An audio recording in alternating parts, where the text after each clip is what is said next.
There's no visuals because it's fucking pitch black under this tarpaulin. I'm at the stones now. It's raining. A moment ago I thought I heard voices.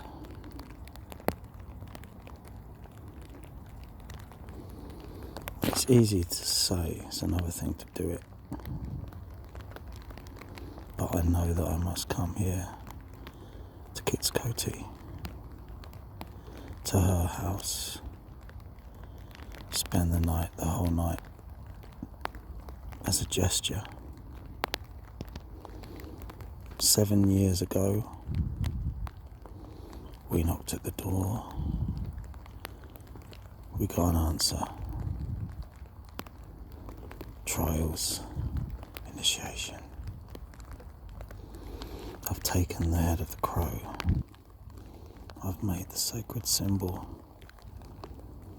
Now, after tonight, my initiation will be complete. I will stay here no matter what happens, as I drift off into sleep or vision. Darkness, waxing moon, rain, winter, she comes alive. I will release this video, as I've said before, on Halloween as an introduction.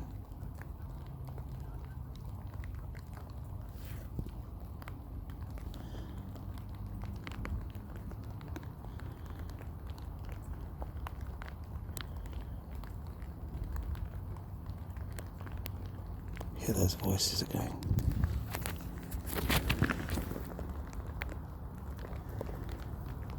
I suppose it could be people near the roadside or something, shouting their gobs off. Could be anything. Let's put it this way, on a night when it's pissing down, I can't imagine anyone's going to want to visit one of Kent's bloody, what do you call it, National Trust sites in the middle of a field. What makes it worse is the tarpaulin, which I need to wear in the rain, restricts my full field of vision. Okay, I don't need to say too much. This is the introductory video. Just in case, I mean, this has been going on for a long time. I'm going to release these videos under the name Broderick Wallace, as I've stated before. If I ever choose to reveal my real identity later on, that's my choice. I leave this as a record for my children. And if you think I want to do this, if you think that's what it's all about, like some fucking hero trip, I'm telling you right now, no one chooses to be what I am, to have experienced all the loss and the sorrow, until something that was already in potential opened up in my mind. I've seen her. I know her. She's my friend. I'll go into specifics at a later date. But now all I need to say really, I guess, is the ghost of Bluebell Hill is better described as the goddess of Bluebell Hill. This is a sacred site with a road built through it. Sacrilege. The land is angry. She is angry. She's lonely.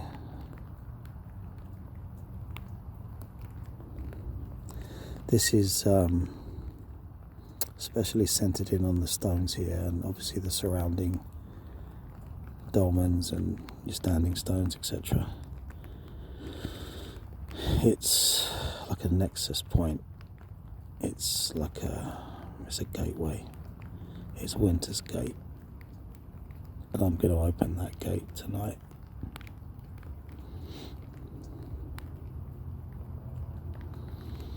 People have talked about sightings in this area. They're documented. There's a book by Sean Tudor, which I've read only recently, which I'm glad I didn't pick it up earlier, because I'd already made my mind up about what I've experienced and what I know. So coming from a different angle, we've come to similar conclusions, although my experience is deeply personal. You know, his is kind of like scholarly research. I tried to get hold of the guy, but he's not about at the moment. So if you're listening to this, mate, really enjoyed the book, even though it arrived with a third of the pages blank, so I had to go online and read the few chapters so I could actually read the whole book. That book is, was it Ghost of Bluebell Hill and Other Road Ghosts or something? Really worth picking up. I contacted also Neil Arnold, local paranormal researcher, says he's been researching the Bluebell Hill ghost for 25 years. Talked to him on the internet. I just happened to bump into the guy in Rochester as well at a really kind of opportune time, and we had a long conversation. So Neil Arnold, you know who I am, so I'm trusting you, mate, to keep my identity secret. And don't get me wrong, you're a good guy. We had a great conversation. I'm sure you're an honourable gentleman, but there's a few things that I let slip. I mean, I didn't even tell you half of it, mate, but there's a few things that I let slip. So just in case any of that finds its way into print, because I could see your eyes widening with that appreciation of realising you're speaking to someone who's telling you the truth. An extremely together person in many ways. You know, I ain't no crazy guy looking for, you know, some adventure to fill in a hole in my life. I would sooner just be in love and, you know, feel a little bit more complete. Maybe one day I will. Actually, do you know what? If anyone levelled that at me, I would say some of that is kind of true, but that's what it takes. You pagans out there, a lot of it's, you know, internet posturing, right? No doubt. But pagans and magicians, shamans,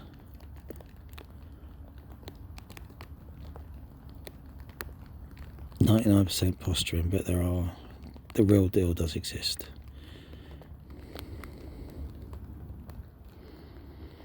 And you'll know if you're the real deal what I'm talking about when I say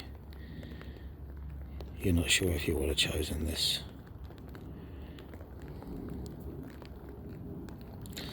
I'm a little bit tired.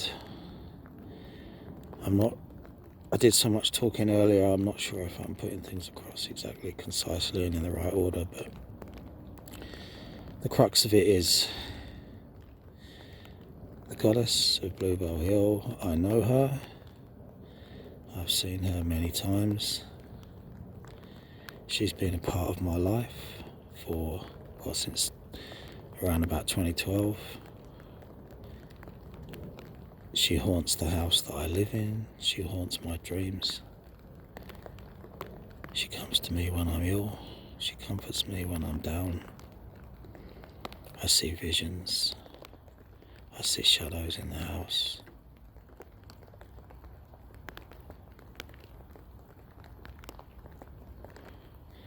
So now I come to the place of the ancestors. You see, this is a place of death. She is a goddess of death.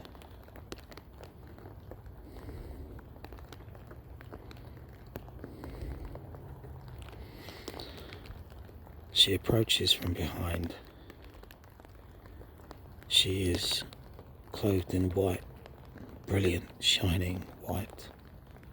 She won't allow you to see her face. You can't look her in the eye directly for more than a split second. Although I think I might have seen a freckly face with red hair, or was that someone else? That was the black hooded figure. 19, maybe sort of like 19, between 19 and 25 years old, perhaps. In that aspect, she probably has many forms. If you're familiar with the whole, okay, let's say the word. I'll tell you what she is. By another name, no doubt more ancient name. She is the Morrigan.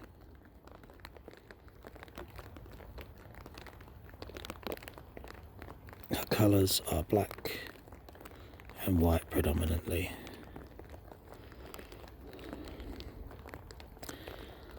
Magpies, black and white cats, signs and symbols.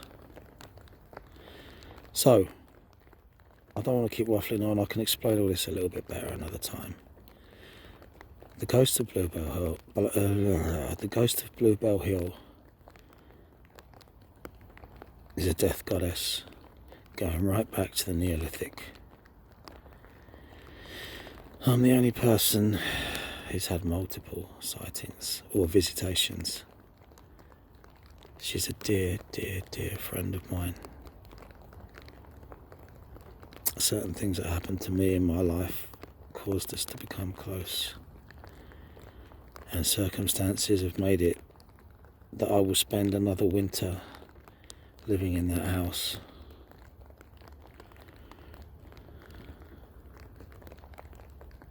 I will tell you her story, and at the same time I will tell my story. I will also include my dear friend, who's yet to send me the name that he would like me to use, for he is also deeply involved. But predominantly it's my story, because I can't tell her story without telling my story. And I want to leave that for my children and future generations, because we may not realise it right now in the present, but this is a very special time. I'm of that generation that I lived most of my youth before internet and YouTube and social media. And now, coming on into my 30s, it became normal. Now into my early 40s, it's commonplace. So I've lived between two worlds, pre-internet and internet. So basically what I'm saying is I know how to read and write. I've produced a lot of art. I will produce more music. I've produced in the past, in particular the piece of music that really woke her up, but we'll get onto that at a later date. It's enough now to say for the record, and it's enough now to say, to tell you at least the beginning of who she is. She is the land, she is the sorrow, she is the spirit of the deaf that haunts this place as a gateway to the next life, if you like, a place of the ancestors. Predominantly her symbol is the crow, for she is the Morrigan, but I don't know what her real ancient name is. Maybe I'll find that out one day, maybe even tonight, who knows. I just call her my goddess. There was one night she allowed me to look into her face. Just for a moment I felt her presence so heavily in the house. And I'll tell you what I saw. An intimation of eyes, mouth and all the normal in that brilliant shining light. It's kind of a contradiction because she is darkness, but she comes in the form of light. She can do either shadow or light, black and white. Anyway, I'll tell you what I saw, and that was hundreds of crows ripping flesh and blood. because I think that's how the bodies were dealt with here. I'm sure it's a mixed bag, you can't colour it all one way, but you think about the battles that have happened in these hills. Ancient Alba, the UK, it was lost, the battle nearby. Broderick, she wasn't far away. She even came down to the southeast kind of area. Broderick is another part of the mystery, but we'll get onto that later.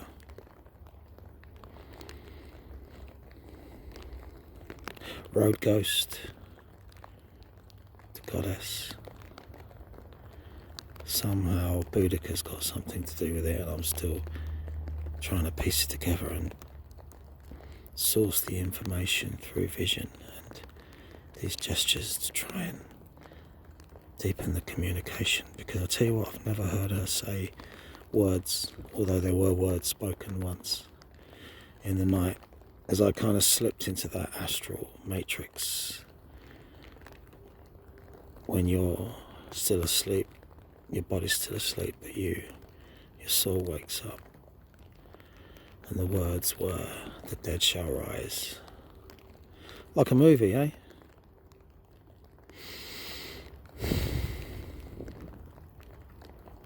The dead shall rise. That has many meanings. It has meaning to my life. It has meaning to her. It has meaning to concerning the ancestors. This is a place of the ancestors. Going back to the Celtic and before them to the Neolithic. This is true paganism. Practical paganism. This is true shamanism. This is true druidry. Forget all the words, all the pomp and ceremony, just forget everything you know right now, and just I'll close with this. I know her. I will tell you what I know, and over time perhaps I'll learn more. Perhaps I'll solve the mystery, but that's a tall order, right? It's not as if we can prove anything exactly, but I'm sure you can, if you have any kind of intuition, you can gauge the truth of my words, my attitude. I am the window cleaner. Practical working class guy. Lover of ladyboys. One in particular. I'm not left, I'm not right. I'm both and nothing, something in between.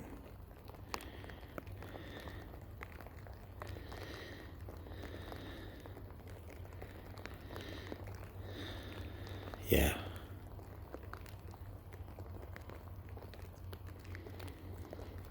She is a death goddess. She is my friend. So, in the name of honesty, anonymity, and doing the right thing, and that's not telling you this when I'm an old man sat in an easy chair. I'm telling you now in the middle before I know what's going to happen. I'm not doing it from the safe place. I'm doing it from the honest, the most honest place. And in telling you her story, I will tell you my story.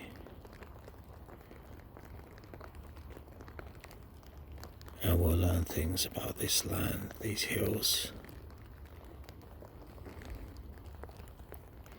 I'm waffling now a bit, I know, I'm fucking tired. At the same time I can feel I'm opening up to receive a kind of new awareness.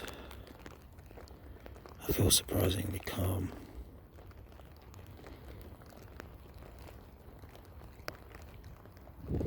considering. Perhaps I'll sleep later, I don't know, but I will certainly meditate on the reason why I'm here. So yeah, Ghost of Bluebell Hill.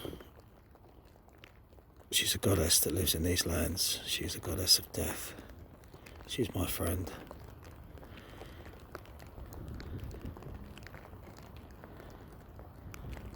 For some reason she's chosen me, because she knows I will tell her story honestly, for other reasons as well, but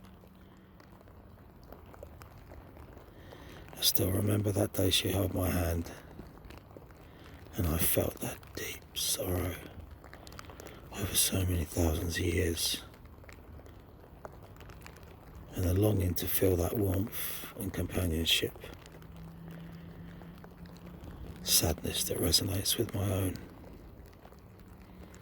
So let's do it, beautiful, beautiful woman. Okay.